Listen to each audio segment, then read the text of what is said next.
নমস্কার বন্ধুরা, সর্বাণী রান্নাঘরে আবারও চলে এসেছি নতুন একটা রেসিপি নিয়ে। আর আজকে আমি নিয়ে এসেছি কাতলা মাছ। আজকে এই কাতলা মাছের সঙ্গে আলু দিয়ে অল্প তেল মশলা দিয়ে ভীষণ সুস্বাদু রেসিপি আপনাদের সঙ্গে শেয়ার করব, যেটা এই গরমে ভাতের সঙ্গে খেতে দারুণ লাগবে। আশা করি বন্ধুরা আজকের রেসিপি আপনাদের সবারই ভীষণ ভালো লাগবে। তাহলে চলুন মূল রেসিপিতে যাওয়া যাক।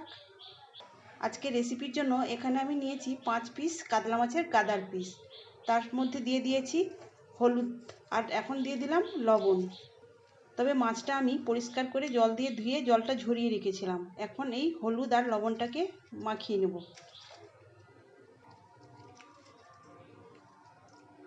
বন্ধুরা আজকের রেসিপি আপনাদের ভালো লাগলে অবশ্যই একটা লাইক দেবেন। সেই সঙ্গে যদি নতুন বন্ধুরা এসে থাকেন অবশ্যই আমার চ্যানেলটিকে সাবস্ক্রাইব করে আমার পাশে থাকবেন। মাছের মধ্যে আমি হলুদ আর লবণ দিয়ে খুব সুন্দর করে মাখিয়ে নিয়েছি। প্রথমে মাছগুলো ভেজে নেব। মাছটা ভাজার জন্য গ্যাস অন করে একটা কড়াই বসিয়ে দিয়েছি। এখন কড়াইটাকে খুব ভালো করে গরম করে নিতে হবে। কড়াইটা খুব ভালো করে গরম হয়ে যাওয়ার পর ওর মধ্যে দিয়ে দিয়েছি পরিমাণ মতো সরিষার তেল। আর আজকে রান্নাটা আমি সরিষার তেলেই করব। তেলটাকেও খুব ভালো করে গরম করতে হবে। তেলটাকে আমি খুব ভালো করে গরম করে নিয়েছি। এখন তেলের মধ্যে মাছগুলো দিয়ে ভেজে নেব।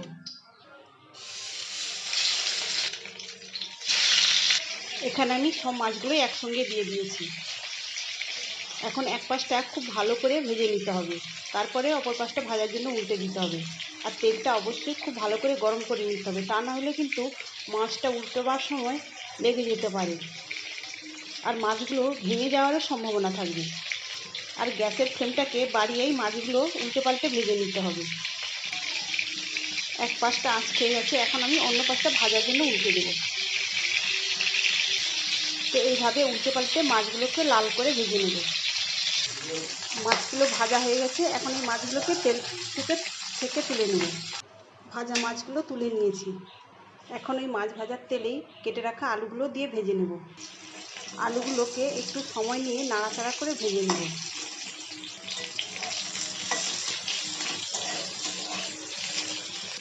একটু সময় নিয়ে আলুগুলোকে নাড়াচাড়া করে ভাজতে হবে, যাতে এই আলুগুলো 50% এই ভাজতে ভাজতেই সেদ্ধ হয়ে যায়।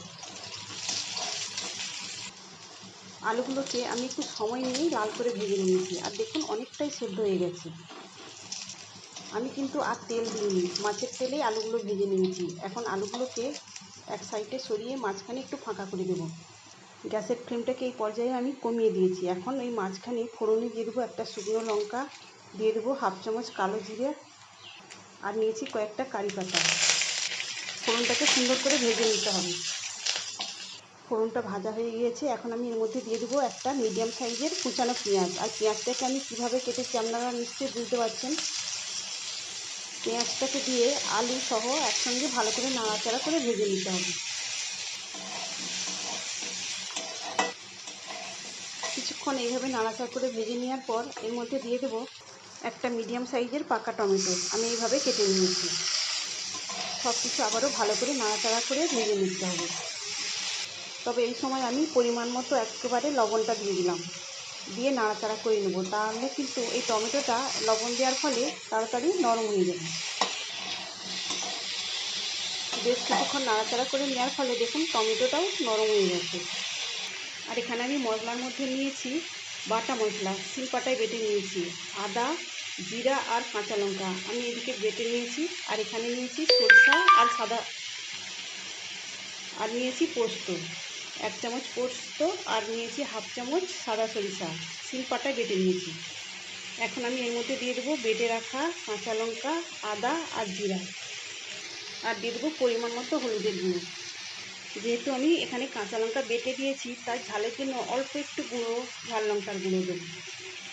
এখন সব কিছু মশলা দিয়ে আমি ভালো করে কষিয়ে নেব। এখন মশলা বাটার যে শিলপাটা ধোয়া জলটা রয়েছে সেটা দিয়ে দেবো। জলটা দিয়ে ভালো করে কষিয়ে নিতে হবে। যতক্ষণ না পর্যন্ত আদা আর কাঁচা লঙ্কার কাঁচা গন্ধটা চলে যাচ্ছে ততক্ষণ পর্যন্ত খুব ভালো করে কষিয়ে নিতে হবে। বন্ধুরা আপনারা দেখতেই পেলেন আমি কিন্তু এখনও পর্যন্ত কোনো রকম তেল ব্যবহার করিনি, সেই মাছের তেলেই কিন্তু আমার রান্নাটা হয়ে যাচ্ছে।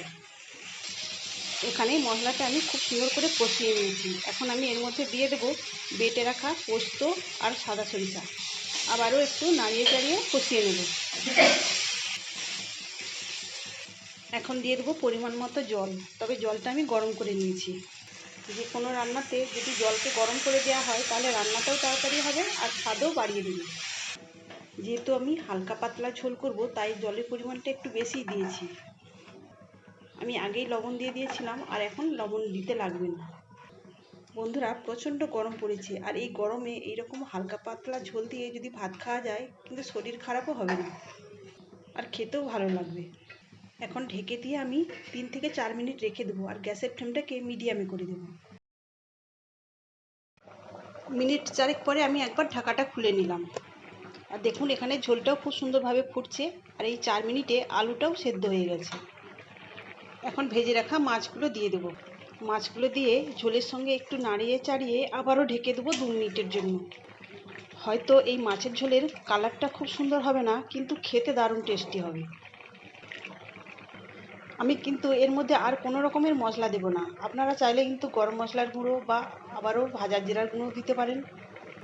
আমি গ্যাসের ফ্লেমটাকে বাড়িয়ে আবারও 2 মিনিট ঢাকা চাপা দিয়ে রান্না করে নিয়েছি আর অফ ক্যামেরায় আমি এখানে 3টে চিড়ে নেওয়া কাঁচা লঙ্কাও দিয়েছিলাম। আমার মনে হয় এই গরমে প্রত্যেকের এইভাবেই হালকা পাতলা ঝোল খাওয়া উচিত ভাতের সঙ্গে খাওয়ার জন্য। এই পর্যায়ে আমার সম্পূর্ণ রান্নাটা হয়ে গিয়েছে।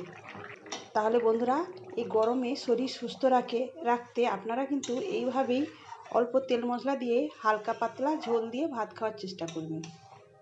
আজকের রেসিপি আপনাদের কেমন লাগলো অবশ্যই কমেন্ট করে জানাবেন।